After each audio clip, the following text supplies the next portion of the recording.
เอาพี่น้องเอ้ยเปิดภาพมากอะอยู่เพื่อนน้องเบ้ยคือเก่าเนาะแม่น้องเบ้ยกับเอื่อยวันแล้วก็ไอ้แก้วพี่น้องเอ้ย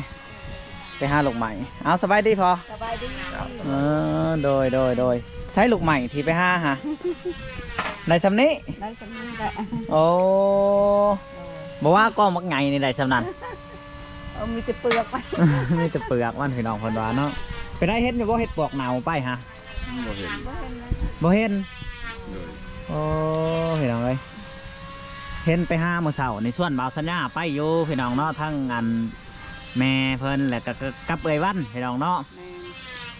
ต้มไล่เติบบ่ต้มฮะลายอยู่เนาะเบิ่งจะให้เบิ่งลูกใหม่ต้มพี่น้องเอ้ยแม่น้องเบ้ยเนาะโอ้ยน้องเบ้ยกะดีอกดีใจพี่น้องเอ้ยแต่แม่เพิ่นมาอยู่นี่เนาะนี่ต้มแกงแหละต้มแกงแล้วพี่น้องเอ้ยเนาะเพิ่นก็มาเฮ็ดสมโนครัวพี่น้องแต่ว่าบ่สำเร็จเนาะบ้านนี้นาจะสำเร็จเพิ่นสิได้มาอยู่น้ำลูกน้ำเต่าก่อนพี่น้องเอ้ยพุ่นแหละเพิ่นว่าบัดลูกได้เมียได้ลูกได้เต้าจังสีกลับไปอยู่พุ่นเพราะว่าเพิ่นก็ห่วงคนที่ยังบ่ทันได้มีพี่น้องเอ้ยคนที่มีครอบครัวแล้วเพิ่นก็บ่ห่วงปานใดเนาะมีงัวได้ให้งัวกินเนาะแม่เนาะเอ้ยวันก็ได้ไล่เติบบ่เอ้ยวันเบิ่งสิไปเบิ่งทางเอ้ยวันพี่น้องเอ้ยสิเบิ่งทางเอ้ยวันนี่เนาะโอ้มาเลยน้องเบ้ยมาแต่แท้นะฮะโอ้มาแล้วกับน้องดิวเนาะอาเบ้ยมักไปกับน้องดิวพี่น้องเอ้ยใส่ข้างในคือเห็นแต่หมอขังอยู่เนาะผักแหวนพี่น้องเนาะขาดบ่ได้ก็คือผักแวนนี่แหละพี่น้องสำหรับบ้านนอกของหน้าเขาเนาะกินแกงลูกใหม่ขาดบ่ได้ก็คือผักแวนเห็นป่ะคือได้เงินลายแทนให้อายนั่งเงินทันโอ้ไปใช้น้องเว้ยเดี๋ยวนี้ไปซื้อยังกินนี่โอ้ไปหาผักขะแยงไปหายานั่งบ่มีน้องเว้ยเพิ่นเราไปซื้อผักขะแยงพี่น้องเอ้ยใช้ทางเอวันไล่ไปได้พี่น้องอยากเบิ่งคือกันเนาะเอาสบายดีเอื้อยโอ้อันนี้บ่ไปหากับแม่น้องเบ้ยฮะเจ้าคือใดแต่หย่อนใหญ่แล้วคือใดหย่อนหน่อยจักแล้วคือว่าไปเขาเดียวลูกไม้ไล่บ่เอ่ยเดี๋ยวนี้ก็ได้กินออกพี่น้องเอ้ยเพิ่นไปหาลูกไม้ในไล่เติบสำหรับคลิปนี่ก็ยามินมาเด้อพี่น้องเมื่อไรพัดวาอันเอื่อยวันไปเอาหมอแหกแต่กระโปดน้องเบ้ยบ่แมนมันคือกันเนาะเอื่อยเนาะโดยมันคือกันคือขวดก็คือกันอาม่าแต่ติบเข่าเนาะติบเข่าหันน้องเบ้ยอาม่าให้ใส่ให้น้องบ้านเอื่อยวันว่ากระไดพี่น้องเอ้ยติบเข่าน่ะคือว่าไอ้เบยอันแต่ก่อนได้คอยมาอยู่ตะมิดนะเพิ่นมากินน้ำข่อยเดี๋ยวนี้คอยแบ่งข่าวใสแล้วเพิ่นก็มากินน้ำอยู่นี่แล้วเพิ่นก็บ่ได้เอามือโดยแต่เดี๋ยวนี้ไปส่งเพิ่นแล้วบ่แม่นเดี๋ยวนี้คอยให้เพิ่นมาเอาแล้วเพราะว่าเพิ่นซื้อมาเองอันนั้นน่ะติดเขาน่ะโดยแต่ว่าพวกหม้อโฮกระแตกนี่บ่ได้เอาของเพิ่นหม้อนี่หม้อค่อยเองค่อยซื้อเองขวดกับมันคือกันกับขวดเพิ่นก็ซื้อมันหวดคือกันเนาะมันจะคือกันเนาะเลยเนาะอีกอย่างก็มียังกันยืนกันกินเนาะแม่นอยู่น้ำกันเนาะสามครอบครัวเดียวกันเนาะแม่นพี่น้องเอ้ยกระแบ่งกันกินปันกันกินโดยก็คือลูกใหม่ก็ยังไปหานำกันกับแม่น้องเบ้ยเนาะโดยคันว่าว้ากันอันนั้นกะโอ้ยเป็นไปบ่ได้เนาะเอ้ยเนาะคนหักแพ่งกันผัดเสียหายพิษกันเนาะแม่พี่น้องเอ้ยก็คือบ่อยากให้มินคำนั่นพี่น้องว่าเอ้ยวันไปส่งแล้วบ่เบาสัญญาติดเข่าเอ้ยวันไปส่งแล้วบ่เบาสัญญาหมอแกงนี่เป็นหมอของเอ้ยวันพี่น้องหมอน้องเบ้ยก็มีหมอเอ้ยวันก็มีมันนี่หวดนี่มันคือกันเนาะมวยเนาะหวดมันคือกันพี่น้องเอ้ยเจ้าเศษไปได้เอ้ยวันอันนี้แกงกินตอนเที่ยงอันนี้แหละอ๋อโดยแกงกินลิ้นต้นเทียงเนาะเลยเนาะพี่น้องแต่คือต้นเทียงกับแกงหน่อไม้เนาะ พี่น้องเอ้ยก็คือจบคลิปนี้คลิปเดียวพี่น้องเนาะสำหรับที่ทามห้าหมอแหกแตกกระโปะพี่น้องเนาะก็คือมันบอดี้แมนความจริงเลยพี่น้องเด้อบอดี้แมนความจริงทั้งเอื่อยเพิ่นกามีทั้งน้องเบยกามีทั้งสร้างเพิ่นในการเล่งมือขนาดพี่น้องเอ้ยเหมือนผ่าขนาดพ้นกับบริยุทธ์ใช้สั่งไงไปใช้แล้วไปซื้อลูกปลาแล้วไปปล่อยอยู่น้องสระอยู่บ้านโอ้คือมาใจดีแทบคือบ่ให้เพิ่นไปปล่อยอยู่เซ่แน่วะ มาลูกน้ำเขา สบายดีแกสบายดีโดยสบายดีดูสบายดีดูเอาได้ดูป้าต้องจากล่งมาได้ได้แต่คนนี้แหละเอาฆ่าอะไรฮันฆ่าอะไร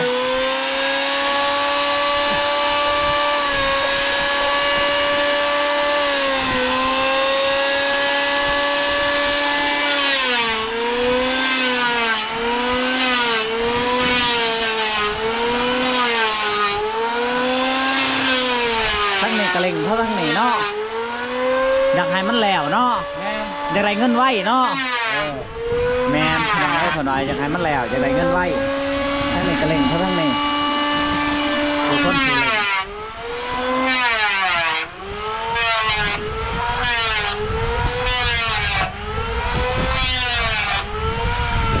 ไปได้แก้วขอไก่เฮ้ามือได้เฮ้าสีได้แผ่นอันนั้นผ้านะบ่อยเจ้าคิดว่าคอยก็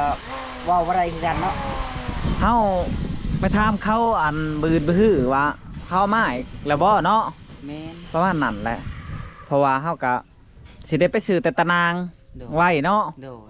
ตะนางไว้ก็คือปัจจัยทั้งแม่คู่เพิ่นพี่น้องเอ้ยเฮาก็สิได้เฮ็ดคลิปต่างหากดอกอันนั้นเนาะสิได้เฮ็ดคลิปต่างหากทั้งแม่คู่เพิ่นซื้ออันลักฮู้เป็นจำนวน14ลักพี่น้องเนาะแล้วก็ซื้อตะนาง1ก่อเนาะก็คือให้บ่าวสัญญาเป็นสะพานบุญให้พี่น้องเอ้ยแต่ว่าเฮาก็สิเฮ็ดคลิปอีกเทื่อนึงแต่ว่าทั้งงานนั้นขอไก่เฮานี่สิได้ยุติแต่สำนี้แล้วเนาะเฮ็ดไปกว่านี้เฮาก็บ่มีเครื่องไม้เครื่องมือบ่แม่นบ่มีเครื่องไม้เครื่องมือบ่มีผ้าบ่มีผ้าไม่เหี่ยเนาะโอ้พี่น้องเอ้ยบอกให้มันแล้วไว้ๆนะคิดว่ามื้อนี้บ่าวสัญญาว่าสำเร็จเสร็จสิ้นได้บ่าวสัญญาว่าสิเฮ็ดให้มันแล้วเลยมื้อนี้ใกล้แก้วพี่น้องเอ้ยแต่ว่ามันบ่เป็นตามคลิปเนาะบ่เป็นตามข่าวพี่น้องเอ้ยแต่ว่าจังได๋ก็รอๆเบิ่งหน่อยเนาะรอๆเบิ่งของเจ้าก็คือว่าบ่ได้สูงบ่อยแก้วนี่แทกเบิ่งดูเพราะว่าเฮาไปสั่งมาหาพี่น้องมันมีโตต่ำโตสูงเนาะแต่ว่าอันนี้ให้แก้วแทกเบิ่งล่องเบิ่งผีได้อายผีได้นี่ได้นี่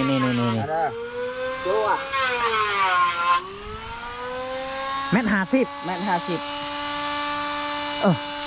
เฮาตัวก่อนใหญ่ๆเป็นจังซั่นแมท50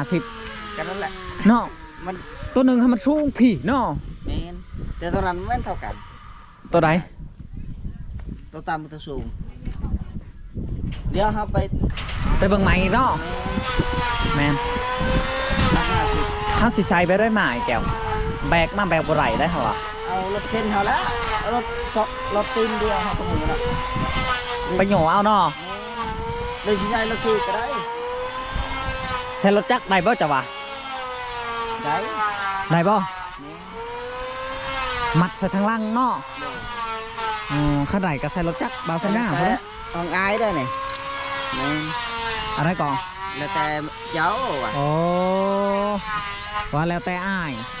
แล้วแต่น้องว่าจังสันก่อนเขาเจ้าเป็นอ้ายคอยใดพี่น้องเอ้ยเพิ่นเอิ้นบ่าวสัญญาอ้ายเนาะเฮาบ่อยากให้เพิ่นเด้อโดยนับถือเกินน้องเอิ้นน้องเด้อบัดนี้เด้อ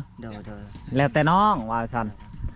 แล้วแต่อ้ายโอ้บ่าวสัญญาอ้ายเลยพี่น้องเนาะเพิ่น31บ่าวสัญญา29คอย32แหละฮะเฮา28และ1,917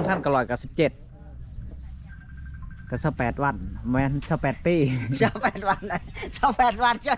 ก็เชื่อฮอดไปพุ่นแล้ว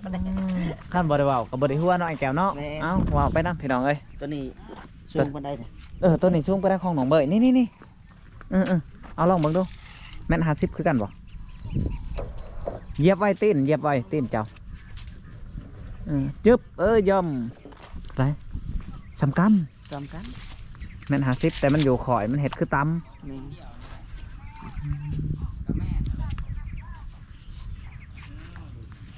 ำหักแลบไปได้อันพอคิโกะบ่ได้มาเมื่อนี้เนาะเมื่อวานนี้มีพอคิโกะพอคิเกียม โอ้กันจ้ะจ้างตลอดสิโอ้พอเกียมนะ ไม่ยังไงนี่ฮะจะหูบ่ ตัวนี้วะจับกบไปสั่ง อืม เขา บู ก็คือว่าทันภาษาเขาเอิญคือการสกามมันเตียนเอิญอยู่แล้ว กระสกาม บ่แมนอันนี้ก็ขย่อม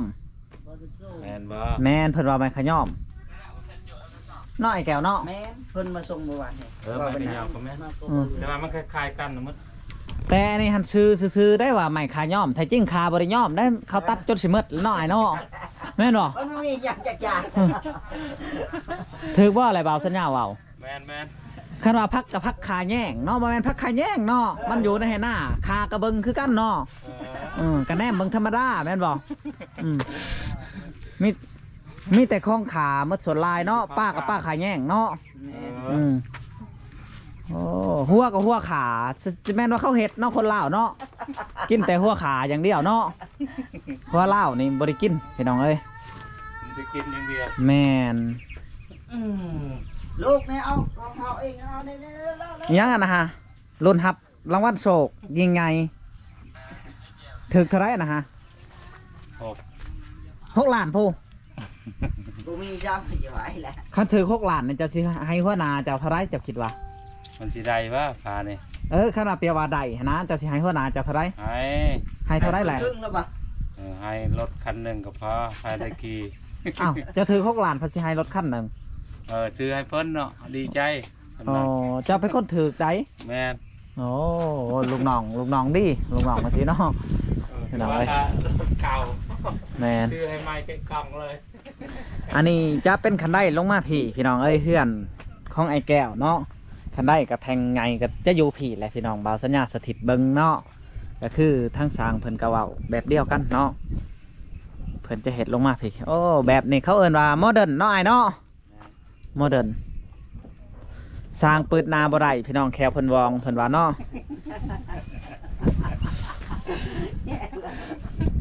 แกเพิ่นรู้ ถึกคอยแก้วเนาะ ว่าเที่ยวบอกแล้ว ประมาณนี้แหละเพื่อนเพิ่นพี่น้องเนาะบอกกันว่าโอ้งามมาเลยพี่น้องเนาะแต่ว่าเมื่อผ่าคณะพ้นนี่ก็เริ่มมากคือเก่าพี่น้องเอ้ยเริ่มมากคือเก่าเนาะอันนี้ก็เว้าบ่ได้เนาะสภาพอากาศหรือว่าย่ำให้ย่ำหน้าพี่น้องเนาะทั้ง FC หลายๆทานกันหลายคนกระทำเนาะพี่น้องว่าเป็นหยังว่าทีมงานคือว่าหายไปผุดไปผีเนาะอันนี้ก็คือบ่าวสัญญาอยากบอกเนาะพี่น้องบ่าวน้อยเสียงไล่เพิ่นขึ้นเนื้อเพิ่นยังไม่เวียกหรือว่ามีธุระเนาะเพิ่นก็สิกลับลงมาประมาณว่าบืนบื้อเพิ่นว่าพี่น้องเนาะทางชาวบุญบ้านหน้าเนาะหรือว่าชาวบุญบ้านเฮาพี่น้องบ่แม่นบ้านหน้าเนาะบ่าวสัญญาว่าผิดขอโทษขออภัยทางชาวบุญเพิ่นเฮาเอิ้นว่าเอื้อยบุญเนาะเพิ่นก็ค่าเฮ็ดให้เฮ็ดหน้าพี่น้องเนาะเพิ่นหลังจากเพิ่นหวานข้าวเฮ็ดหน้าแล้วเพิ่นก็สิมาซ่านต่อทั้งเพื่อนน้องเบ้ยพี่น้องเพิ่นบอกมาเนาะก็คือทางเฮาก็โทรประสานกันอยู่ทุกวันพี่น้องเอ้ยก็คือมือที่ย่อเฮือนบ่าวสัญญาบ่ได้มาบาง FC ก็ว่าเป็นหยังบ่าวสัญญาเนาะก็คือทางเฮาก็ค่าวานก้าพี่น้องสู่คนสู่มีเวียกเนาะยามหน้าเนาะก็คือว่าหั่นแหละเฮ็ดแล้วแล้วก็บ่าวสัญญาก็ได้มาบัดนี้เพื่ออากาศสิยาวหลังจากกาย่าวบ่าวสัญญาก็สิได้ลงไปดำอีกเทื่อนึงประมาณ2 วันพี่น้องอาจจะแล้วเนาะเฮาก็สิได้มาพี่คือเก่าบ่าวพรก็กำลังเดินทางมาพี่น้องเนาะตอนนี้เพิ่นว่าฮอดเก่งกอกแล้วเพิ่นว่าหลายคนก็เม่นมาว่าเป็นหยังเนาะบ่มีหยังเด้อพี่น้องเด้อแล้วก็ทุกสิ่งทุกอย่างที่ FC คิดไปมันบ่แม่นความจริงเนาะมันก็คืออันจักสิว่าจังได๋ล้มๆแรงๆไปก็ว่าแม่นเด้พี่น้องก็คือทั้งเอ่ยวันกับเขาเจ้าว่าเอ้าของน้องเบ้ยเนาะแต่จริงมันก็บ่แม่นเนาะบัดมาหูความจริงเลยพี่น้องพี่น้องสำหรับคลิปนี้กับบ่มีหยังหลายเนาะบ่าวสัญญาตอบคลิปนี้คลิปเดียวเนาะสำหรับเอ่ยวันและน้องเบ้ยพี่น้องเนาะแล้วก็ เรื่อง FC ทุกคนที่เห็นมาเนาะหลายคนก็เว้าดีบางคนก็เว้าบ่ดีเนาะพี่น้องบ่าวสัญญาก็บ่ได้ถือสาดอกอย่างนั้นก็บ่าวสัญญาเว้าผิดพลาดประกันได้ก็ขอโทษขออภัยเอ้าสำหรับคลิปนี้ผู้ใดเบิ่งก็ขอให้ยกมันคันยืนความเจ็บสู้ให้ได้ความไข่สู้ให้มีพี่น้องเอ้ยขอให้มีแต่สุขภาพแข็งแรงแข็งแรงตลอดไปเด้อเถิดสาธุ